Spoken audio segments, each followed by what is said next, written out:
Lupakan dulu tren TikTok atau Reels yang bikin kamu capek joget-joget. Lupakan dulu tren TikTok atau Reels yang bikin kamu capek joget-joget. Soalnya, ada tren yang jauh lebih gila dan mematikan terjadi jauh sebelum internet ada. Bayangin ini, tahun 1518, di kota Strasbourg, Prancis. Suasananya lagi tenang-tenang aja. Sampai tiba-tiba seorang wanita bernama Frau Trovea keluar rumah dan mulai joget sendirian di tengah jalan. Tanpa musik, tanpa penonton, dia cuma goyang terus-terusan. Awalnya orang-orang mungkin mikir, wah, lagi seneng banget nih ibu-ibu. Tapi anehnya, dia nggak berhenti. 1 jam, 2 jam, sampai seharian penuh dia terus menari. Besoknya, dia masih di sana, joget lagi. Hari ketiga, keempat, kelima, keenam, dia masih joget. Gerakannya udah nggak karuan. Matanya kosong, tapi kakinya nggak mau berhenti. Orang-orang mulai ngeri. Ini bukan lagi ekspresi kebahagiaan. Ini udah kayak kesurupan massal versi awal. Dan yang lebih gila, virus joget ini mulai menular. Satu persatu tetangganya ikut gabung. 1 jadi 2, 2 jadi 10, 10 jadi 34 orang dalam seminggu. Mereka semua joget bareng Frau Trovea. Seolah-olah ada DJ gaib yang lagi mainin lagu paling asyik sedunia. Dalam sebulan, jumlah penari massal ini mencapai 400 orang. 400 orang joget non-stop di alun-alun kota. Kebayang nggak sih chaosnya? Jalanan macet total bukan karena ada demo, tapi karena ada party dadakan yang nggak ada ujungnya. Pemerintah kota jelas panik. Mereka manggil semua dokter dan ilmuwan paling top saat itu, buat nyari tahu apa yang sebenarnya terjadi. Setelah berdiskusi panjang lebar, para ahli ini keluar dengan diagnosis yang, ya, unik. Mereka bilang, para penari ini menderita darah panas. Dan solusinya, solusi paling jenius sepanjang sejarah. Biarkan mereka terus joget sampai sembuh. Ya, kamu nggak salah dengar. Mereka disuruh joget sampai racun di tubuhnya keluar lewat keringat. Pemerintah kota bahkan sampai ngebangun panggung kayu khusus buat mereka, biar ada tempat yang lebih proper buat pargoy. Nggak cuma itu, mereka juga menyewa musisi profesional, penabuh drum, dan peniup suling buat ngiringin tarian mereka.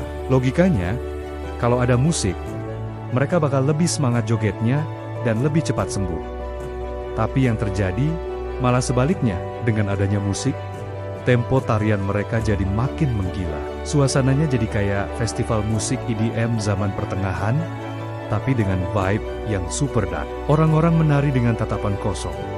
Kaki mereka leset-leset sampai berdarah.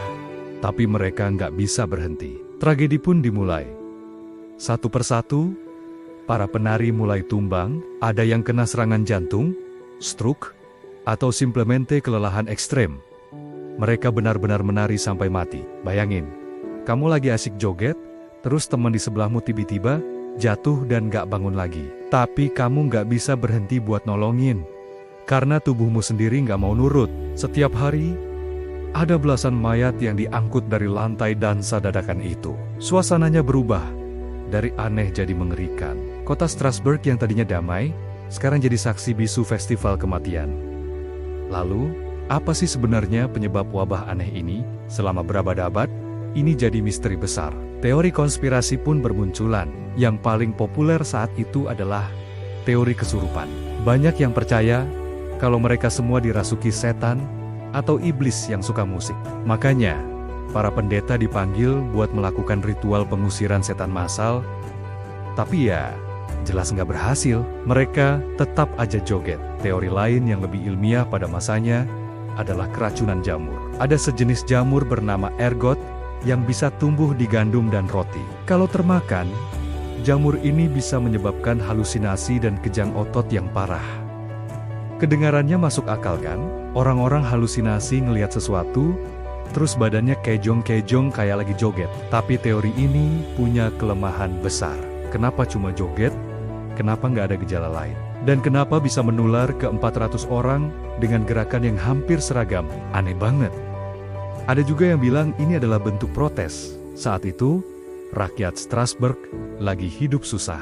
Kelaparan, kemiskinan, dan penyakit merajalela. Jadi, ada kemungkinan mereka melakukan tarian ini sebagai ritual aneh untuk memohon pertolongan dewa atau sebagai bentuk pelampiasan stres ekstrem. Istilah medis modernnya adalah mass psychogenic illness atau histeria massal.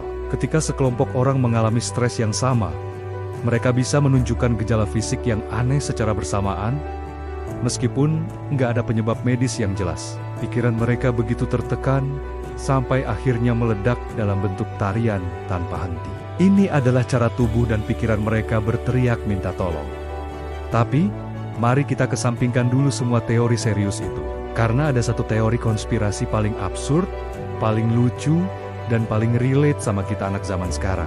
Teori ini baru muncul belakangan ini. Dari sudut-sudut paling aneh di internet. Siap-siap, karena ini bakal terdengar konyol. Jadi, menurut teori ini, Frau Trovea dan ratusan orang lainnya bukan menari karena sakit, bukan karena stres, dan bukan juga karena keracunan. Mereka menari karena mereka baru saja melihat sesuatu.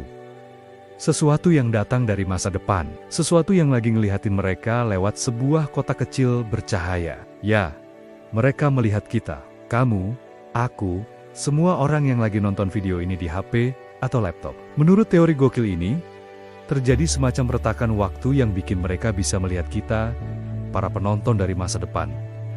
Dan apa yang mereka lihat? Mereka melihat kita lagi scroll-scroll media sosial, nontonin orang joget-joget di TikTok, di Reels, di YouTube Shorts. Mereka ngelihat budaya kita yang penuh dengan tarian-tarian aneh dan tantang-gentantingan viral. Dalam pikiran mereka yang sederhana, mereka mungkin berpikir, oh, jadi ini yang dilakukan orang-orang di masa depan. Mereka berkomunikasi lewat tarian.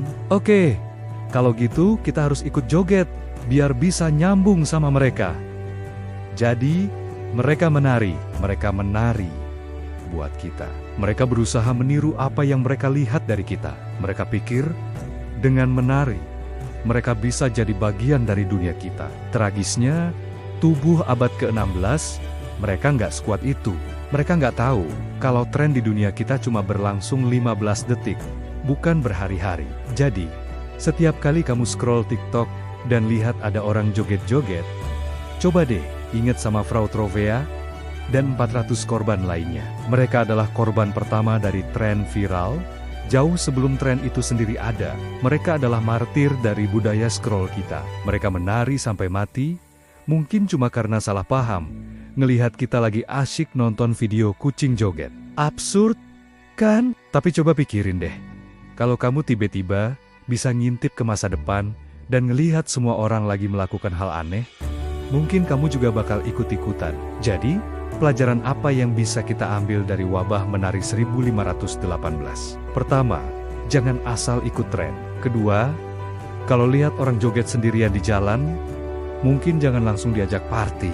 Siapa tahu, dia lagi ngelihatin cicit dari cicitnya di masa depan. Dan yang paling penting, lain kali kalau kamu merasa stres atau tertekan, jangan dipendam sendirian sampai pengen joget non-stop. Cari bantuan, ngobrol sama teman, keluarga, atau profesional.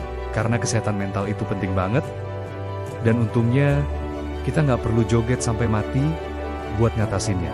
Jadi, gimana menurut kalian? Apa kalian percaya sama teori histeria massal, keracunan jamur, atau kalian lebih suka sama teori konspirasi penjelajah waktu yang lagi nonton TikTok? Coba tulis pendapat kalian di kolom komentar di bawah. Aku penasaran banget sama teori-teori gila lainnya dari kalian. Jangan lupa like, komen, dan subscribe, biar kita bisa ngebongkar lebih banyak lagi misteri-misteri aneh dalam sejarah. Terima kasih sudah nonton, sampai jumpa di video berikutnya.